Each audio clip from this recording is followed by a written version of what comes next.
भाव जब जागृत हो जाएंगे तब आगे की लीला शुरू होती है, तभी उसकी लीला का अनुभव होगा कि है क्या, हम जो कर रहे हैं वो सही है या गलत है। ठीक है। और जिसको उसकी लीला का अनुभव हो गया, और भूत प्रेत बाधा वालों में बहुत ज्यादा फायदेमंद होता है। भूत प्रेत बाधा में फायदेमंद होता है। हाँ, असली भूत भूत भी दो तरीके के होते हैं। एक तो होते हैं जवानी के मद मस्त में नकली भूत आ जाते हैं, और एक भूत ऐसे होते हैं कि घर वाले परेशान है, सालों हो गए हैं, पता ही नहीं चलता इसको क्या बीमारी है, किसी को शरीर ही हिल रहा है पूरा, किसी को बोल नहीं रहा है, ऐसे करके तमाम तरीके के साइड इफेक्ट दिखाई देते हैं, लेकिन दवा नहीं लगती है। तो वहां पे भी वो काम करता है। सबसे अच्छा और सरल सुलभ, और मैंने अपने जीवन में जब तक मैंने गुरु नहीं बनाया या दीक्षा नहीं ली, वैसे ही थे ग्रस्त जीवन में, तो गायत्री मंत्र। गायत्री मंत्र, ठीक है। अब गायत्री मंत्र जिनको लकवा मार जाता है, और सांस के रोगी, महिलाओं के शरीर को निकलना, जानवरों की जो पीछे शरीर निकलने लगता है, उसमें भी वो फायदेमंद है। और टीबी, स्नोफीलिया, ऐसे गंभीर रोग।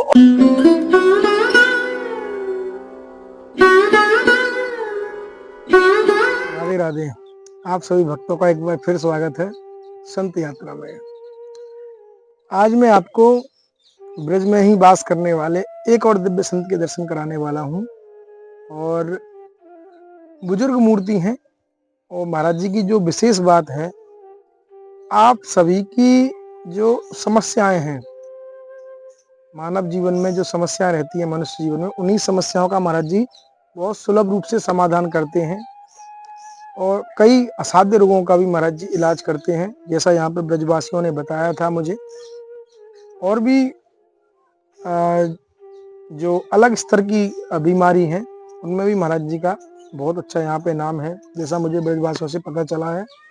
तो आज मैं उन्हीं महात्मा के आपको दर्शन कराने वाला हूँ, और जानते हैं महाराज जी का अनुभव और कैसे ये पूरी प्रक्रिया होती है।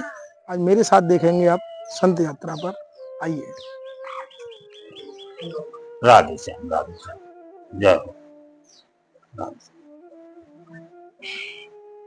महाराज जी, पहले तो कोटि कोटि प्रणाम कि आपने हमें घड़ी दो घड़ी भगवत नाम के लिए दिया। क्योंकि संतों का समय महाराज जी बहुत अमूल्य रहता है, और हम बार बार उसमें अपराध कर ही देते हैं कहीं, लेकिन आपने फिर भी बड़ी कृपा की इस समय। महाराज जी, सर्वप्रथम तो आप ब्रज धाम में कब से वास कर रहे हैं? कितना समय हो गया? हमें यहाँ करीब 35 वर्ष हो गए। 35 साल हो गए ब्रज धाम। चित्तौड़गढ़ से, चित्तौड़गढ़ से भक्त है। मीराबाई थी वहां की, चित्तौड़गढ़ की, वहीं से एक भक्त है। इसमें हल्दी, चावल, आटा, तेल, दाल वगैरह ये सब है। इसको स्वीकार करें महाराज जी, और उन्हीं को आशीर्वाद दें, ऐसे सेवा करते रहे संतों की। जय हो। सेवा कर रहे हैं ठाकुर जी की और संतों की, ठाकुर जी आपको दे। चित्तौड़गढ़ के भक्त है महाराज जी। ठीक है महाराज जी। तो महाराज जी, मैं पीछे का तो नहीं पूछ रहा आपसे कुछ भी। मुझे बस ये जानना था कि जब आपने संन्यास लिया, उससे पहले संन्यास लिया कि ब्रज में ही संन्यास लिया है? ब्रज में ही संन्यास लिया। तो आपका ब्रज का ही जन्म है? मैं नहीं, मेरा जन्म ब्रज से बाहर का है, लेकिन मैं जब ब्रज में आया तभी इंसान बना। उससे पहले मैं बिल्कुल पढ़ा लिखा धूर्त व्यक्ति था, ऐसे समझ। इंसान ही ब्रज में जब मेरे कदम रख गए, उसके बाद बनना शुरू हुआ। हाँ जी, ठीक है। ये ठाकुर जी की अपार कृपा रही। महाराज जी, अगर बताने लायक हो तो महाराज जी ये बताएं कि कोई आपके साथ ऐसी घटना घटी, या गुरुदेव भगवान की कृपा हुई, या राधा रानी की या भगवान की किसी की आपके मन में ऐसी क्या प्रेरणा हुई कि भाई मुझे ब्रज में जाना है और मुझे संन्यास लेना है? अगर बताने। नहीं, ये तो ठाकुर जी की कृपा हुई कि हम ब्रज में ही आए। जब नाव जो है इधर उधर डगमगा रही जीवन की, कोई रास्ता नहीं दिखाई दे रहा, उस समय एक चमत्कार हुआ जीवन में। उस चमत्कार ने लाइन को ये बोला कि तुम अपनी आपाधापी कर रहे हो, जिससे तुमने ये सब बिगाड़ लिया है। तो मैं फिर समर्पण जब हो गया तो उसने कहा कि चलो उठो, तुम्हें रास्ता मिलेगी। अब ये था कि रास्ता कैसे मिलेगी। जिसने बोला है उसने भी सही बोला है कि तुम्हें रास्ता मिलेगी, लेकिन मिलेगी कैसे। तो फिर उसने गाइडेंस दी किसी भी माध्यम से कि भाई रास्ता तुम्हें जहां से आए हो वहां वहां देखो, शायद रास्ता हो। तो जब अपने ठिकाने पे पहुंचे तो हमको रास्ता मिली, और वो रास्ता थी मथुरा की। ठीक है, तो हमारा दीनदयाल धाम में आना हुआ सर्वप्रथम। वहां करीब मैं 20 वर्ष 15 वर्ष रहा। तो जब दीनदयाल धाम में आए तब मैंने ये जाना कि हम तो अपने लिए परेशान हैं, और एक ऐसा संगठन जिसमें बहुत पढ़े लिखे सज्जन पुरुष अपना समय, पैसा, रुपया सभी दे रहे उस संगठन को, केवल इसलिए कि जो भी हमारी संतानें हैं आगे कहीं ऐसा ना हो कि इसी देश में फिर गुलाम हो जाए। उनका हर समय केवल हम लोगों के प्रति ही चिंतन चलता रहता है। वो अपना समय भी देते हैं, पैसा भी देते हैं, और उस सारे लोग विद्वान हैं, सारे लोग पढ़े लिखे हैं। तो वो सब चीजें देखते देखते हमें बड़ी गिलानी हुई। अरे हमने कि क्या तुम आदमी हो, तुम अपने लिए परेशान हो सब करते करते, और सब तुमने उल्टा सीधा किया, और कहीं तुम्हारा मामला नहीं बनता है। तो वहां से हमारे अंदर चेंजिंग आनी शुरू हुई। फिर जब दीनदयाल धाम को वहां रहते रहते काफी समय हो गया, तो ये हुआ कि अब अकेले रहना है तो यहाँ सही नहीं है, बैराग ले लेते हैं। तब मैंने बैरागी लिया। आज 20 वर्ष करीब हो गए। चलिए महाराज जी, ये तो महाराज जी आप पे प्रभु की कृपा हुई। हाँ जी। आपने बैराग लिया और आप ब्रज धाम में आ गए, फिर आप पूर्ण रूप से संन्यास ग्रहण कर लिया। हाँ जी। महाराज जी, जो बाकी लोग हैं जो गृहस्थ में रहते हैं वो सब तो सन्यासी नहीं बनेंगे, जगत कैसे चलेगा, सब सन्यासी बन जाएंगे। उनके लिए महाराज जी उनको क्या करना चाहिए, उस भक्ति मार्ग पर चलने के लिए थोड़ा बहुत क्या साधन करना चाहिए? देखिए, उनके लिए तो एक सीधा है कि पहले तो यही है कि बिना जो प्रारंभिक पढ़ाई होती है ना, तो स्लेट में होती है चौक के द्वारा, इसलिए कि बार बार उसको बिगाड़ना मिटाना पड़ता है। तो किसी भी गंवार आदमी से सीधा बोल दो कि तुम माला करो, बैठ के ये करो वो करो, तो वो उसकी समझ में नहीं आएगा। हाँ, लेकिन अगर मन में किसी को आता है या किसी को उस तरफ मोड़ना है, तो पहले तो प्रारंभिक शिक्षा है कि पास में जो मंदिर है, गांव में जो मंदिर है, वहां आना जाना शुरू हो। ठीक है, भाव जागृत हो।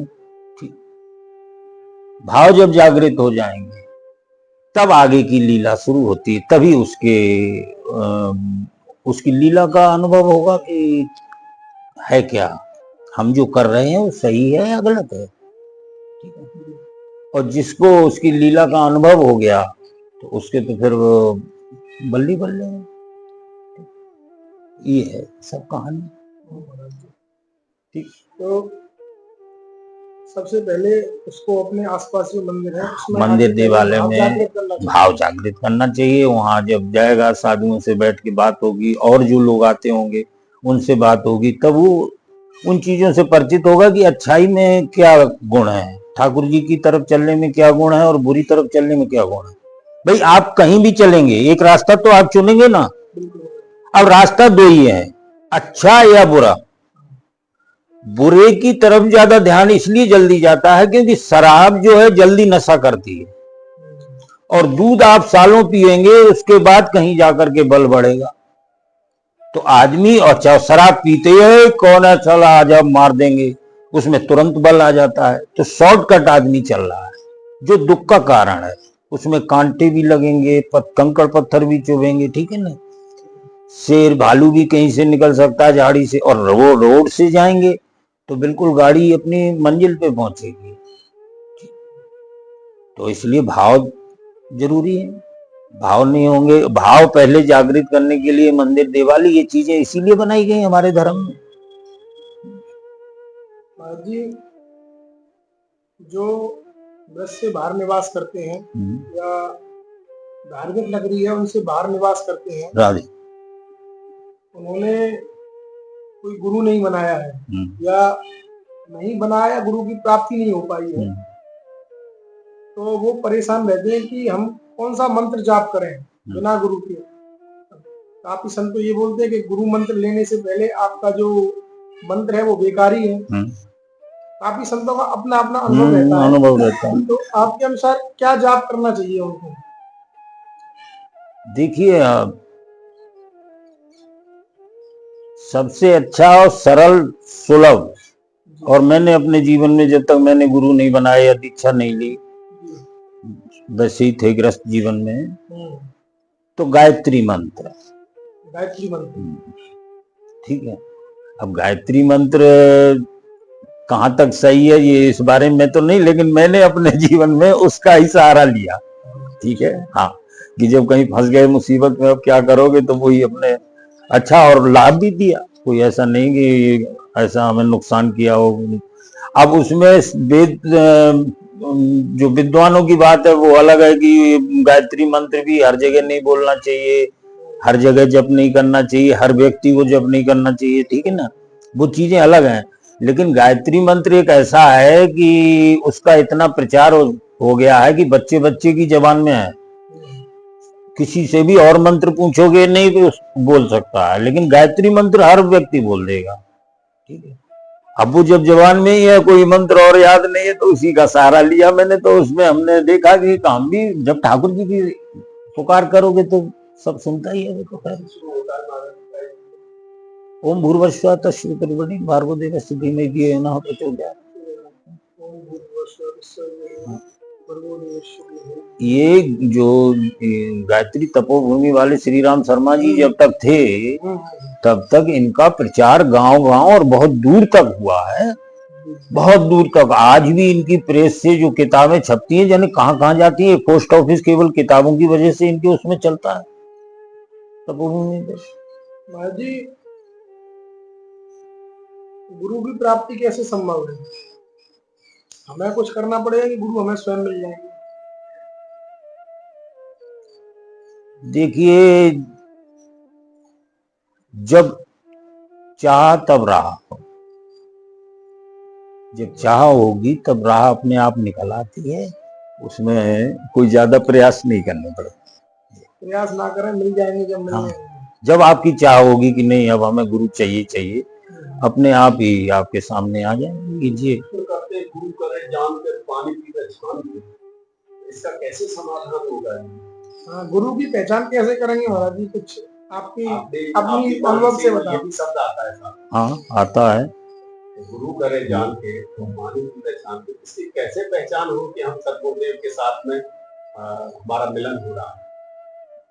मतलब गुरु बनाए तो कैसे पता चले? देखो कि अब गुरु के लिए तो, गुरु तो जब चेला को बनाता है तो उसमें तो तमाम कंडीशन रहती हैं कि 6 महीने तक सेवा करो आश्रम में, तब मैं देखूंगा तुमको, दीक्षा दूंगा, ये दूंगा, वो दूंगा। लेकिन चेला के लिए कोई कंडीशन नहीं है, सीधी सेवा करो, जहाँ घुस जाओ। अब कैसे जानोगे गुरु के गुण और अवगुण? वो गुरु तो आप भक्त गुरु के लिए, तो संत बनाने के लिए बातें है, लेकिन हम लोग गृहस्थी जो है उनके लिए, हाँ, के लिए भक्त जिसको संत बनाओगे आप, उसके लिए दिए सेवा करो, यहाँ रहो और देखते हैं आपको कितने ठीक से। गृहस्थी लोग कैसे वो क्या? इसीलिए तो जब आप कहीं देव स्थान पे, मंदिर देवालय में जाएंगे डेली, तो आपको तमाम प्रकार के साधु संतों से परिचय होगा, मिलेंगे। ठीक है। अपने आप ही उनमें से छन गया। मैंने बोला ना कि जब आप चाहेंगे आपके सामने फोटो आ जाएगी। आपके अंदर चाह होनी चाहिए, उसके बाद तो फोटो आप डेली मिल रहे हैं कि भाई वो साधु मैंने देखा था, ऐसा साधु मुझे चाहिए, गुरु। ठीक है, बात आप समझ रहे हैं? हो गया बात ये यहाँ पे। अब जो वो सीधा चल दिया वो गुरु, तो बात तो लोभी गुरु लालची चेला वाली बात हो जाएगी। एक तो गुरु चाहिए कि सट्टा के लिए चाहिए, केवल सट्टा का नंबर के लिए कोई ऐसा गुरु मिल जाए। एक है कि हमें आध्यात्म चर्चा के लिए चाहिए गुरु। ठीक है, सबके अपने अपने अंतर है। तो जैसा गुरु चाहिए तो वैसा जब आप अपने अंदर उसको अभी अभिलाषा करेंगे तो मिलेगा अभी एक और छोटा सा प्रश्न है जी। कि जो अभी कली काल में जो नाम मंत्र का प्रचार प्रसार हुआ है कि नाम मंत्र करें घर में रह के, कोई भी नाम ले, राधा राधा कृष्ण, ओम नमः शिवाय, जो भी गायत्री मंत्र करें, तो नाम मंत्र एक तुलना की जाए, सेवा करना बड़ा है कि नाम मंत्र करना बड़ा है? सेवा धर्म बड़ा है कि नाम मंत्र बड़ा है? देखिए, नाम मंत्र जो है केवल अपने उद्धार के लिए, कल्याण, अपने अपने कल्याण, कल्याण, आत्म कल्याण के लिए। ठीक है। और सेवा है वो दूसरे के लिए, दूसरे जीव जंतु जिसकी भी सेवा कर रहे हैं, मंदिर देवालय जहां भी है, वो जो है सेवा जो है उसका ज्यादा महत्व है। क्योंकि सेवा का ज्यादा हाँ, महत्व है। सेवा में शरीर, अब स्वयं तो श्रम करते हैं और लाभ दूसरे को दे रहे हैं, ठीक है। और ये भी जरूरी है, क्योंकि जब तक आत्म कल्याण नहीं होगा तो अच्छी बातें ही नहीं विचार में आएंगी, तो सेवा क्या करेगा व्यक्ति? सेवा आपका वो ही नहीं होगा। तो पहले तो यही जरूरी है, ठीक। अब उसके लिए गुरु भी जरूरी है, क्योंकि बिना स्तंभ के तुम कहां बैठोगे, किससे पूछोगे? ठीक। ये तो अपने ऊपर है, विवेक के ऊपर है कि हम पढ़े लिखे हैं, गुरु ने हमको मंत्र बता दिया, अब इस मंत्र में कोई दम है कि नहीं, साधु पने में वैसे ही रोटी मांग के खाना है, बहुत सी चीजें होती है ना। नए नए आए तो पढ़ा लिखा व्यक्ति तो उसको चेक करेगा। अब चेक करने में अगर वो सही करंट बोल रहा है तो वो टिक जाएगा। तो नाम मंत्र की अलग महिमा है, वो वाइब्रेशन के द्वारा सीधा ठाकुर जी से कनेक्टेड हो जाता है मामला। जैसे हम लोग मोबाइल से दूसरी जगह से बात को सुन लेते हैं, तो नाम मंत्र एक जगह निश्चित जगह बैठ के निश्चित समय पे करने पे उसका तो तत्काल लाभ मिलता है, और क्योंकि वो डायरेक्ट वहां से वाइब्रेशन जुड़ता चला जाता है, ठीक। और सेवा से दूसरे जीव जंतु स्थान इनको फायदा होता है, स्वयं को श्रम करना पड़ता। तो इसलिए है दोनों जरूरी, एक दूसरे के पूरक हैं, ठीक है। जब तक आत्म कल्याण नहीं होगा तो हमें सेवा का महत्व नहीं मालूम होगा। एक जैसे मुझसे कल भी किसी ने पूछा था कि हमने गुरुदेव बना लिए, 1 साल हो गया हमको, गुरु मंत्र भी दे दिया, हम जाप भी कर रहे हैं, लेकिन हमें तो कुछ अलग नहीं लगा। हमारी जिंदगी में कोई परिवर्तन ही नहीं है। गुरु महाराज जो कहते हैं करते रहो करते रहो करते रहो। ऐसे में क्या किया जाए? क्या गुरु को बदल दिया जाए? या तो हम में कमी है, या गुरु में कमी है, या मंत्र में कमी है? बात यह है कि कमी तो उसमें स्वयं में है। जिसको अपने अंदर कॉन्फिडेंस ही नहीं है वो दूसरे में कमियां ही ढूंढेगा। आप समझे कि नहीं? एक स्वभाव होता है, जिससे ज्यादातर महिलाओं में देखने को मिलता है कि हमारी तो किस्मत फूट गई। बहुत सी ऐसी महिलाएं कहती हैं, अरे मेरे तो किस्मत ही खराब है, जो ऐसा में लोग ऐसे, तो उनके स्वभाव में उस तरीके का होता है। अगर आपके अंदर कॉन्फिडेंस है तो गुरु तो एक माध्यम होता है, अच्छा बुरा नहीं होता है। गुरु तो हमारा भी गुरु है, हमें उनके आचरण पसंद नहीं है, लेकिन ये थोड़े ना कि वो मेरे गुरु नहीं है, बहुत बुरे हैं, आप हर जगह ये कहने लगे। उन्होंने जो हमको दे दिया है वो पावर हमारे पास है, हमारे साथ में है। हम तो उनके पास वैराग्य लेने आए थे, मैंने उनसे ले लिया। जब तक सेवा करनी थी की, उसके बाद देख लिया कि अब ठीक है चलते हैं। अब वो क्या कर रहे क्या नहीं कर रहे वो जानेंगे, वो भोगेंगे। पावर ले आए जो हमें मंत्र जो चाहिए था उनसे, गुरु मंत्र, वो हम ले आए, ठीक है। उसको हमने चेक कर लिया, हाँ बोले सही है, फिर काम है, ठीक है, बात खत्म हो गई। तो महाराज जी, गुरु क्या किसी संत को ही बनाना चाहिए? ब्राह्मण को बना सकते हैं, भागवताचार्य इनको बना सकते हैं, देखो बात ये है ना कि लफड़ा कहाँ है, जहां कथनी और करनी में अंतर है, ठीक है।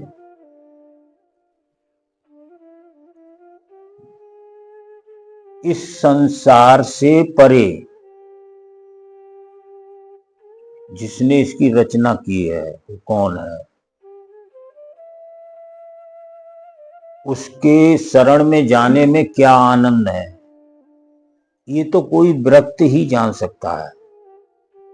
जो संसार में लिप्त है वो उसकी लीला को ज्यादा नहीं जान सकता है, उसके करीब ज्यादा नहीं पहुंच सकता है। आप समझ रहे हैं? सिक्के के दो पहलू हैं। जो संसार की तरफ भागेगा वो परमात्मा से दूर होगा, और जो परमात्मा की तरफ जाएगा वो संसार से दूर होगा। ठीक है? तो विरक्त जो है वो अलग चीज है। व्यास जी इनकी तो ये बात है, देखो किसी की बुराई नहीं करना चाहिए, हम भी साल में एक कथा कराते हैं, लेकिन वो मंच पर कुछ बोलना और स्वयं में आचरण कुछ और। अब ऐसे को मैंने गुरु बना लिया तो हमें उसका लाभ ही उसके मंत्र में ही करंट नहीं रहेगा, क्योंकि वो तो खुद ही झूठा आदमी है। अब झूठा के मुंह से मंत्र कहां से शुद्ध बनेगा, आप बता दीजिए।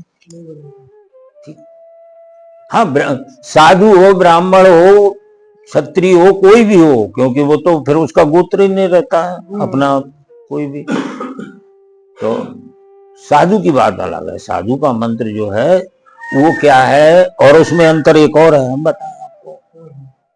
हम लोगों के मंत्र भले ही, अब हम गौड़िया हैं संप्रदाय से, तो हमारा गौड़िया मंत्र का जप जो है लाखों करोड़ों जगह चल रहा है इस पृथ्वी पे।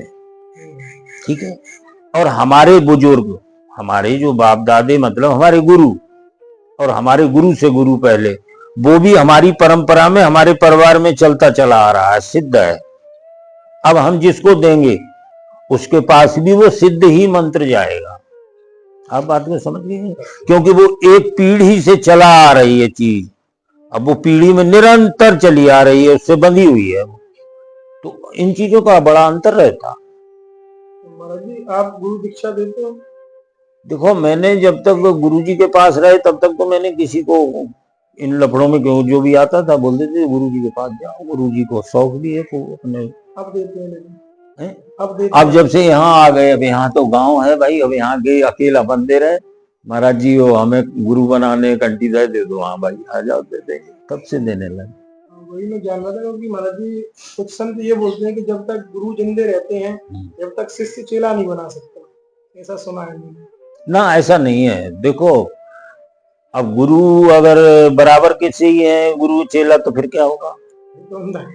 केवल एक कंडीशन रहती है कि गुरु बनाने के बाद गुरु की सेवा और स्थान की, जो गुरु स्थान है उसकी सेवा गुरु के पास करीब 12 वर्ष रहना चाहिए। हाँ जी, ठीक। उस कंडीशन को मैंने खूब बाखूबी पूरा भी किया। ठीक, भले ही विचार नहीं मिले, लेकिन तब भी सेवा भी की और रहे भी। जो सीखना था हमें वो सीखा भी। महाराज जी, यहाँ पे बताया था कि गांव में आप कुछ दवाइयाँ वगैरह भी देते हैं, किस चीज की दवाई देते हैं आप? देखिए, मैं गौमूत्र और पंचगव्य से ही सारी औषधियां बनाता हूँ। तो किस चीज की दवाई देते हैं? कौन गाय के कंडों से तो मैं एक मंजन बनाता हूँ। गाय के कंडों से? गोबर से। तो वो मंजन में एक खासियत रहती है कि हिलता हुआ दांत, दर्द होते हुए सब में फायदेमंद तो है। पायरिया वगैरह जो भी मुंह के रोग, कोई भी, और गले के रोग सारे खत्म कर देता है, और दांत बिल्कुल साफ रखता है। दूसरा एक चूरन बनाते हैं, तो उसमें जो हर है उसको गौमूत्र में सोधा जाता है। वो किसका मतलब? पेट के सारे रोग, और पथरी से लेकर के पेशाब रुक रही है, या कोई भी ऐसा गंभीर पेट का रोग है, असाध्य रोग भी, पेट का दर्द नहीं जा रहा है किसी भी तरीके से, किसी दवा से पेट साफ नहीं हो रहा है, लीवर में कोई समस्या, तो चूरन बहुत अच्छा काम करता है। हाँ, यहाँ तक कि पेशाब रुक गई है और तुरंत चूरन दो तो 5 मिनट में पेशाब चालू। पथरी, हाँ, पथरी हो गई है तो 5-7 दिन में चूरन खाने से ही पथरी निकल के बाहर। और पथरी की ये चूरन पथरी वाले ले भी जाते हैं बहुत, दोनों में कहीं भी हो, दोनों की पथरी कट जाती इससे। अच्छा। और तीसरा बनाते हैं पंचगव्य। पंचगव्य घृत, तो गाय की 5 चीजें, वो जो हमारा जाता है कि जिनको लकवा मार जाता है, और सांस के रोगी, महिलाओं के शरीर को निकलना, जानवरों की जो पीछे शरीर निकलने लगता है उसमें भी वो फायदेमंद है।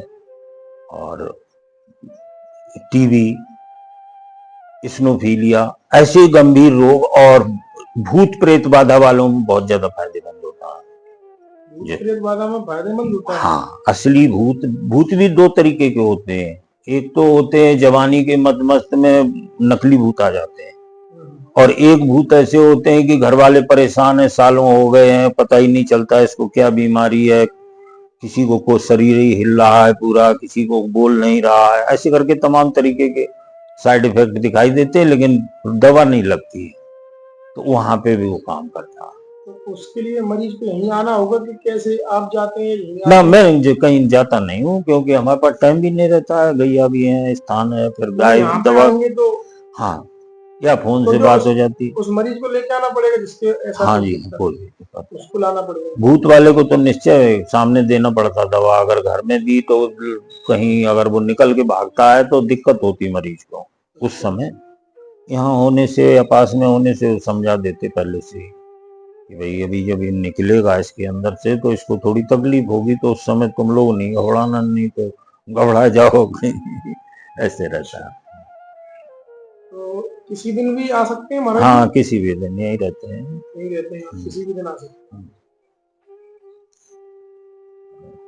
आते ही, क्योंकि हर समय रोगी भी आते रहते हैं, आसपास के गांव के भी, अकबरपुर गांव है हमारे पास में, यहाँ से ज्यादा आते हैं इस साइड से, चौमा से अकबरपुर।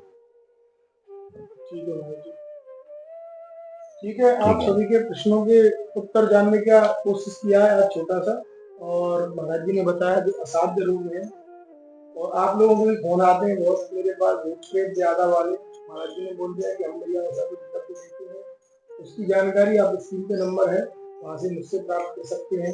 महाराज जी के पास पहुँचने का संपूर्ण जानकारी मैं आपको दे दूंगा। आप मुझे पर्सनली व्हाट्सएप या कॉल के माध्यम से पूछ सकते हैं, सारी जानकारी आपको मिल जाएगी। मिलते हैं ऐसे ही छुपे हुए दिव्य संत दर्शन के साथ, सिर्फ संत यात्रा। ठीक है महाराज जी, जय हिंद।